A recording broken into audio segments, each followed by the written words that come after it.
Hello, ഇന്ന് ഇടിച്ചക്ക കൊണ്ട് മസാലക്കറി ഉണ്ടാക്കി.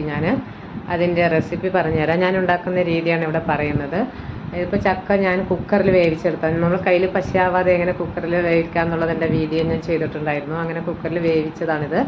പിന്നീട് അതിന് ചെറിയ പീസാക്കി എടുത്തതാണ്. അല്ലെങ്കിൽ നമ്മൾ ഇങ്ങനെ ചെറിയ പീസാക്കിയിട്ട് കുക്കറിൽ വേവിച്ചെടുക്കുക. 1-2 വിസിൽ വന്നാൽ വെന്ത് കിട്ടും. അല്ലാതെ ചട്ടിയിൽ നേരിട്ട് നമുക്ക് വേവിച്ചാലും മതി. ഞാൻ മൺചട്ടിയിലാണ് മിക്ക കറികളും ഉണ്ടാക്കാറുള്ളത്. അപ്പോൾ മുളക് പൊടിയും മഞ്ഞൾപ്പൊടിയും കുറച്ച് മല്ലിപ്പൊടിയും ഉപ്പും ചേർത്താണ് വേവിച്ചത്. ഇനി അതിലേക്ക് ഒരു അരപ്പ് റെഡിയാക്കി എടുത്തിട്ടുണ്ട്. തേങ്ങയും ജീരകവും കുരുമുളകും പിന്നെ ഗരം മസാല, നമുക്കിഷ്ടമുള്ള എല്ലാ മസാലകളും ചേർത്ത് അരച്ചതാണ്. ഇതെല്ലാം കൂടെ തേങ്ങയുടെ കൂടെ വഴറ്റിയിട്ടും അരയ്ക്കാം. ഞാനിപ്പോൾ തേങ്ങ വേറെ അരച്ചു, മസാലപ്പൊടി വേറെ പൊടിച്ച് വെച്ചിട്ടുണ്ട്, അത് ചേർത്തു.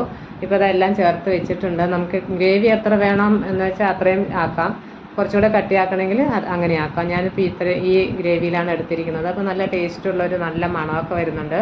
പിന്നെ ഇപ്പോൾ ഞാൻ അതിലേക്ക് കടുക് പൊട്ടിക്കാൻ വേണ്ടിയിട്ട് ചുവന്നുള്ളിയും വെളുത്തുള്ളിയും ചുവന്ന മുളകും അതേപോലെ കുറച്ച് കറിവേപ്പിലയും ചേർത്ത് കടുക് പൊട്ടിച്ചിട്ടിട്ടുണ്ട്. അപ്പോൾ നല്ല ടേസ്റ്റ്, നല്ല അടിപൊളി മസാലക്കറിയുടെ ടേസ്റ്റും മണമൊക്കെ വരുന്നുണ്ട്. അപ്പോൾ നിങ്ങൾക്ക് ഇഷ്ടപ്പെട്ടാൽ നിങ്ങളും ഒന്ന് ട്രൈ ചെയ്ത് നോക്കുക.